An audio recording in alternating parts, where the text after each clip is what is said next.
Yeah, I don't have any additional information to update you all on beyond what has been provided to the public so far. As we released previously, the Wisconsin Department of Justice's Division of Criminal Investigation is leading the criminal investigation into this incident. We identified over the weekend the victim, Judge Romer. We also identified the suspect, who is in critical condition following a self-inflicted gunshot wound. But the investigation is ongoing. It will continue to move forward. As we learn information that we can provide to the public while maintaining the integrity of the investigation, we're going to continue providing that information. And also, if we learn any information that causes us to be concerned about the safety of the public or any individual, we'll certainly provide that information. At this point in time, we don't have any evidence indicating that there's an active, ongoing threat. But if we do become aware of any such evidence, we'll notify the public immediately. Can you confirm there were 13 names on this hit list, including the Governor Evers? What I can say at this point is that there were other targets identified in addition to Judge Romer. We're not going to comment on the details of that at this point in time. As we continue with the investigation, if we get to a point where we can provide further information on that consistent with protecting the integrity of the investigation, we'll do so. But at this point in time, what I can say is that there were other targets, and Judge Romer was among them, and the investigation into those details is continuing. Was there any indication given to the DOJ about a possible threat, or that Judge Romer was concerned about his or his family's safety in the weeks, months leading up to this? We didn't have any information relating to Judge Romer prior to this incident. So what we have learned about this is all based on the investigation that's happened after the incident. We know a few years ago a judge lost her son. It's been a nationwide issue. Can you just talk about that there really might be a need to make sure people in the judicial system are better protected? Yeah, I think it is important that we take a look at the protective measures that we have in place for judges and other public officials. This is not specific to this particular case, but I can say in general, and I'm not commenting on that particular case, but in general, there's been a troubling rise in violent rhetoric with respect to public officials, with respect to threats that are being made towards public officials. There's been a lot of calls to criminalize what is normal political activity. And I think it's very important for everybody, but particularly for elected officials, for people who are in the public eye, to make sure that the rhetoric they're using is consistent with what they're facing, and that while we may have differences of opinion on various issues, that we are speaking respectfully about each other, and hopefully we will see less of that kind of rhetoric. And I certainly encourage everybody who is speaking publicly about these issues to be thoughtful about what they're saying when they're talking about these issues. Do you believe this is a lone wolf or a larger militia? The investigation is ongoing. We're not in a position yet where we can comment on that definitively. As the investigation unfolds, if we find information that's relevant to those issues, we'll certainly continue updating the public. But what I can say is that we do not believe that there's currently an active, ongoing threat related to this incident.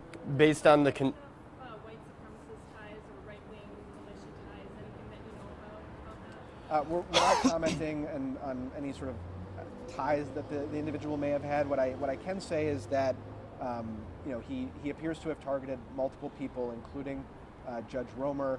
I mentioned before that this act appears to have been related to the judicial process, and I know that there's been some reporting on the fact that Judge Romer had sentenced him previously, but the investigation into those issues is ongoing. You said anything about where the suspect got his gun? Again, the investigation on a variety of issues is ongoing, and so if we get to a point where we can provide that sort of information consistent with the integrity of the investigation, we will, but at this point, that the investigation is ongoing there. You said it appears to have targeted. Is there evidence you went beyond just this list itself with any other public officials in terms of planning or execution? What I can say is that there appear to be other people beyond Judge Romer who was targeted. We notified everybody who we had reason to believe may have been a target we believe that those individuals are not in any active danger, nor do we think there's any general danger to the public related to this. That's what we can say at this point. What's the current state of the suspect? Is he able to talk? Is he cooperating? He is in critical condition. That's the only update I have on his health right now. Is he cooperating? All I can say is that he's in critical condition and the investigation's ongoing. And there were Wisconsin people involved in the plotting against Michigan Governor Gretchen Whitmer. What about white supremacy in Wisconsin? Is that something you're following at the DOJ? What can you say about that? Have you seen higher numbers in recent years? What is your take on that? Yeah, well, first I want to be clear to separate this particular investigation from the general points. This particular investigation, I'm not going to comment on any potential ties. As a general matter, we have seen a rise in domestic extremism. We've heard that from the director of the FBI, and I know that this is a priority area for the U.S. Department of Justice on enforcement issues. The Wisconsin Department of Justice works closely with federal agencies as well as local law enforcement to investigate any type of crime, of course. But if there is any indication of potential violence that would be committed, whether it's motivated by political ideology or any other reason, we work closely with law enforcement partners. We also run the Wisconsin Statewide Intelligence Center, which works to identify potential threats to the public.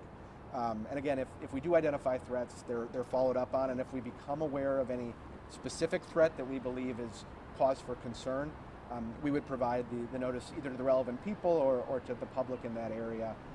So, domestic extremism is definitely an issue, and it's one where we work with other law enforcement partners. If and when the individual that's in critical condition, if he improves to the point that maybe charges would be recommended and filed, would those charges be filed by the DOJ, or would that be the local district attorney? Yeah, we're at this point we're focused on the investigation. That's as much as I'll comment on at this point. And so the investigation is ongoing. As I said, the subject is in critical condition right now. But if we get to a point where we will be addressing those issues, we'll certainly be in contact with folks about that. I no comment on anything beyond the investigation and the information we've provided so far. And and as you all know, the reason we are careful about what information we're providing is that it's critical that we protect the integrity of the investigation.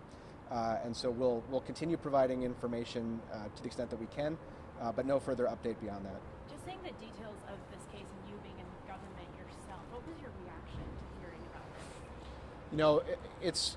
This is such a horrific crime. This is a targeted attack on a public official and a judge. It's not the only targeted attack we've seen. As was mentioned before, Governor Whitmer was targeted. There have been some other horrific incidents. So we've got to make sure that as a democracy, we are protecting people who are potentially the subject of threats, and that we are making sure to emphasize that more than any specific disagreement we have on particular issues, we need to be unified as a country. We disagree on issues, that's part of our process, but at the end of the day, we are all part of the same American family, and we need to make sure as people are engaging in all sorts of different kind of rhetoric, that we're doing so in a way that's respectful of our process and respectful of each other. Is this also being investigated as a potential case of domestic terrorism? Again, we're going to follow the facts where they lead on this investigation. So far, we don't have any reason to believe that there's a danger to anybody beyond beyond what has already happened. But we're going to continue figuring out all the facts that we can related to this issue, and as we learn additional facts, we'll keep updating the public about that. There are a number of different partners who are helping with this investigation, including the FBI, but also the Juneau County Sheriff's Department and many other law enforcement agencies. Is your name Attorney General on that list that was discovered? Again, we're not going to be commenting on any specific targets at this point. What I will say is that there were targets beyond Judge Romer, but we have notified all of those targets and are confident that those individuals are safe. How difficult has it been to piece together the suspect's tracks from where he may have been living to how he got here to how he got his gun, to piece all of this together? Where does that just stand in terms of the wider scope of this investigation? Yeah, it's an ongoing process, as it is with any investigation.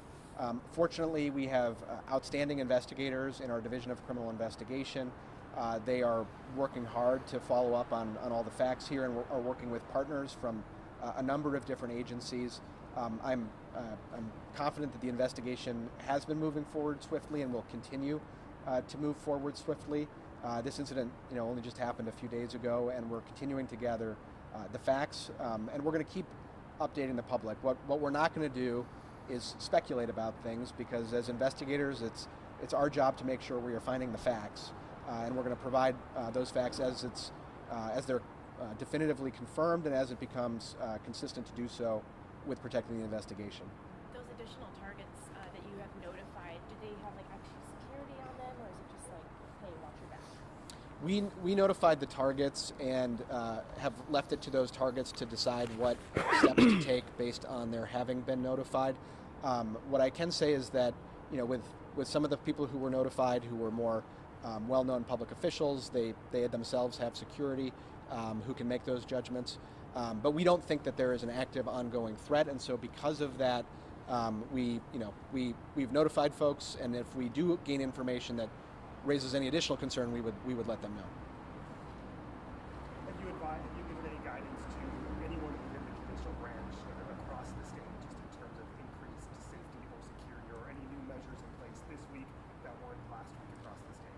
Yeah, I don't want to comment on any specifics about security that judges or members of the judicial branch are or are not taking, but certainly, this is an incredibly troubling event, and I expect that judges, but also public officials in lots of other capacities, are going to be looking at this and assessing whether that means there should be any changes.